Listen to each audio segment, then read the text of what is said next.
हाँ तो दोस्तों, सुबह ही सुबह हम पहुंच गए हैं कोडाईकनाल।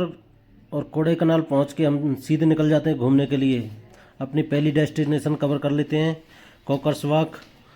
वॉक पे जाके हम फ़ोटो वोटो खिंचा लेते हैं तीनों दोस्त मिलके, बारी बारी से। किसी को पेड़ पे चढ़ना है, किसी को ग्रीनरी देखनी है, वहाँ का प्लांटेशन देखना है।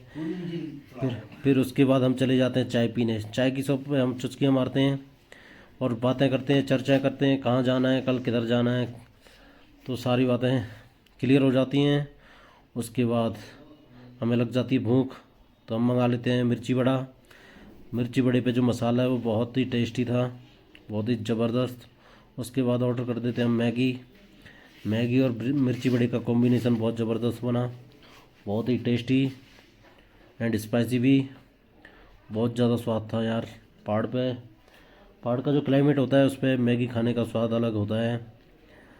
उसके बाद हम चले जाते हैं अपने होटल में चेक इन करने के लिए, होटल माउंट व्यू।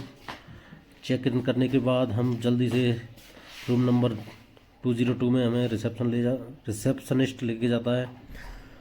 उसके बाद हम देखो रूम देख के खुश हो जाते हैं भाई। अजय भाई तो बहुत ही खुश हो गए, बोले अब तो मज़ा आ गया, रूम साफ़ है, क्लियर है, एकदम क्लीन है।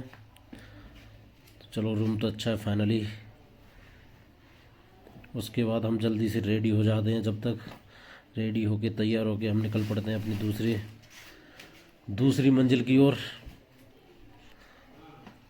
और फिर रितेश भाई भी तैयार होके आ जाते हैं। जब फिर हम फ़ोटो वोटो खिंचा लेते हैं इधर बाहर होटल के सामने। और फिर हम चलते हैं डेस्टिनेशन डॉल्फिन नोज देखने के लिए। जो ट्रैक है इसका बहुत ही उबड़ खाबड़ है, कहीं ऊंचे पत्थर हैं तो कहीं एकदम नीचे, एकदम समतल कहीं नहीं मिलेगा आपको। लेकिन वहाँ जो क्लाइमेट है, वहाँ का वेदर कंडीशन बहुत ही गजब की है, बहुत ही ज़बरदस्त।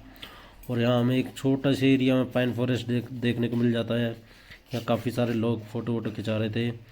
मेरे दोस्त थोड़ा पीछे रह गए थे, तो मैंने वहाँ पे सिर्फ व्लॉगिंग की। फिर मैंने एक दोस्त से बोला भाई फ़ोटो वोटो खींचते थोड़ा तो उसने एक दो फ़ोटो निकाले मेरे।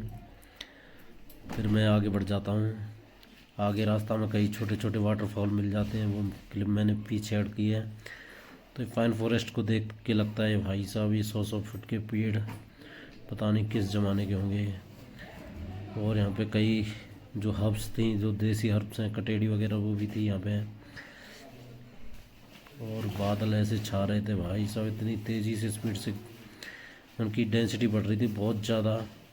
और यहाँ से हमें क्लियर दिखाई दे रही है डॉल्फिन नोज। देखो ये बंदा फ़ोटो खिंचा रहा है, उसके ऊपर बैठ के। देखो वहाँ भीड़ बिल्कुल नहीं है क्योंकि बारिश हो रही है, सब इधर उधर हो गए, इधर उधर।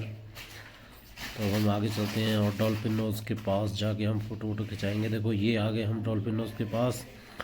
और यहाँ से जो व्यू बनता है देखो कितना ज़बरदस्त बनता है भाई साहब। इसे बस देख कर ही जो सुकून मिलता है वो आपको शब्दों में बयान नहीं किया जा सकता। फिर यहाँ पे मैं फ़ोटो खिंचाता हूँ और फ़ोटो में देखो कितना मस्त ब्यूटी आ रही है नेचर की, बहुत ही ज़बरदस्त। तो ये छोटे छोटे जो वाटरफॉल्स थे वो हमने रास्ते में देखे थे। एक दो और थे पर उनकी क्लिप मैंने ऐड नहीं की। फिर लौटते वक्त मौसम थोड़ा क्लियर हो गया तो देखो ये जो पलानी हिल्स का पूरा व्यू बन रहा था। ये जो नदी यहाँ से निकलती है काफ़ी ज़बरदस्त था। फिर हमें लग गई थी भूख, तो हमने avocado veg cheese toast with egg हमने एक ऑर्डर कर दिया था। ऑर्डर में भाई ने जल्दी जल्दी रेडी किया। हमें भूख भी लग रही थी क्योंकि ऊपर चढ़ने उतरने में सारी एनर्जी हमने ख़त्म कर दी थी। तो भाई ने बढ़िया से बटर वटर डाल के बना दी सैंडविच। यहाँ पे बस टोस्ट ही बोलते हैं पर ये हमारे लिए सैंडविच है। और सैंडविच आते भाई आधा हिस्सा रितेश भाई ने इतना जल्दी लिया कि भाई मुझे पता भी नहीं लगा। तो फिर हम जल्दी से खा के निकल लेते हैं वहाँ से। भाई साहब चढ़ने में जो कुत्ते फैल हुए ना भाई साहब, क्या सांस फूली हमारी। बहुत थकान हो गई थी वैसे तो, पर लेकिन एंजॉय बहुत किया। तो रितेश भाई पीछे रह गए थे और अंधेरा बढ़ते जा रहा था। तो आज का वीडियो हमने यहीं ख़त्म कर दिया।